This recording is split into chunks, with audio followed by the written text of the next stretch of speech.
Praise the lord. సర్వాధికారి అయిన దేవుని నామములో మీ అందరికీ వందనములు.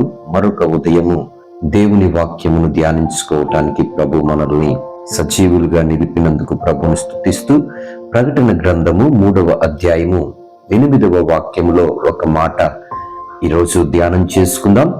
నీ క్రియలను నేను ఎరుగుదును, నీకున్న శక్తి కొంచెమై ఉండినను నీవు నా వాక్యమును గైకొని నా నామము ఎరగననలేదు. ఇదిగో తలుపు నీ ఎదుట తీసి ఉంచి ఉన్నాను, దానిని ఎవడును వేయనెరడు. దేవుడు సెలవిస్తున్నటువంటి మాట. ఈరోజు వాక్యం వింటున్న ప్రతి ఒక్కరితో దేవుడు మాట్లాడుతున్న మాట.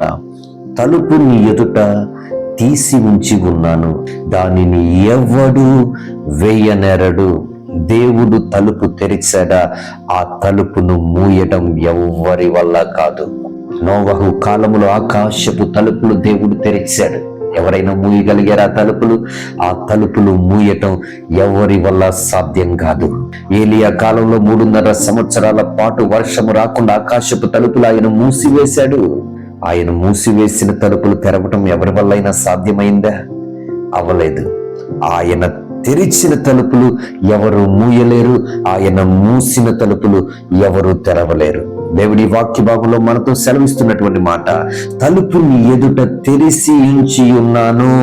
ఒకవేళ నీ జీవితంలో ఆర్థిక పరంగా ద్వారాలు మూతబడిపోయినాయా, ఆరోగ్యపరంగా ద్వారాలు మూతబడిపోయినాయా, నీ కుటుంబంలో ద్వారాలు మూతబడిపోయినాయా, ఎన్నో ప్రయత్నాలు చేస్తూ ఉన్నావు, సఫలం అవటం లేదు, విజయాన్ని సాధించలేకపోతున్నావు, ప్రతి ప్రయత్నంలోనూ ద్వారము మూతవేయబడుతుందా?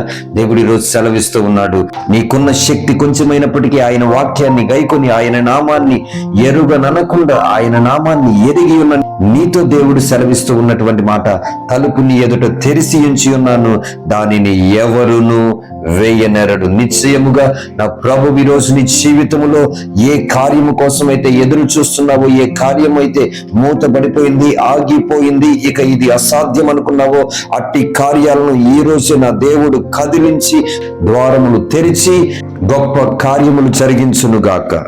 ఆమేన్. ప్రార్థన చేసుకుందాం. ప్రేమగల తండ్రి, కృపగల దేవ, మీరు ద్వారములు తెరవబోతున్నందుకే స్తోత్రాలు. ఏకీభవిస్తున్న ప్రతి బిడ్డ జీవితంలో ప్రభు నూతనమైన ద్వారాలు తెరవమని అడుగుచున్నాం. ఈ రోజు మా ప్రియులు చేస్తున్న ప్రయాణాలలో మీరే తోడయ్యుండి నడిపించండి. మీ దూతలను కావలిగా ఉంచండి. పరిశుద్ధాత్మ దేవ, మీ సన్నిధిని తోడుగా ఉంచి నడిపించమని అడుగుచున్నాం. అనారోగ్యములుగా ఉన్న వారిని మీరు ముట్టండి, స్వస్థపరచండి, సంపూర్ణ విడుదలను అనుగ్రహించండి, సంపూర్ణ స్వస్థతను అనుగ్రహించండి. దేవ, మీకే స్తోత్రాలు, స్తుతులు చెల్లి. ఆర్థిక ఇబ్బందుల్లో ఉన్న వారిని ప్రభు మీరే జ్ఞాపకం చేసుకోండి. ద్వారములు తెరవమని అడుగుచు ఉన్న మూత పడిపోయిన ప్రతి ద్వారము మీ నామములో తెరవమని అడుగుచు ఉన్నాను తండ్రి. మీకే స్తోత్రాలు చెల్లిస్తున్నాను. ప్రతి ఒక్కరిని మీ హస్తాలకు అప్పగిస్తూ సమస్త మహిమ ఘనత ప్రభావములు మీకే ఆరోపిస్తూ యేసు నామములో ప్రార్థిస్తున్నాం తండ్రి. ఆమేన్, ఆమేన్. అందరికీ వందనములు. దేవుడు మిమ్మల్ని దీవించును గాక. ఆమేన్.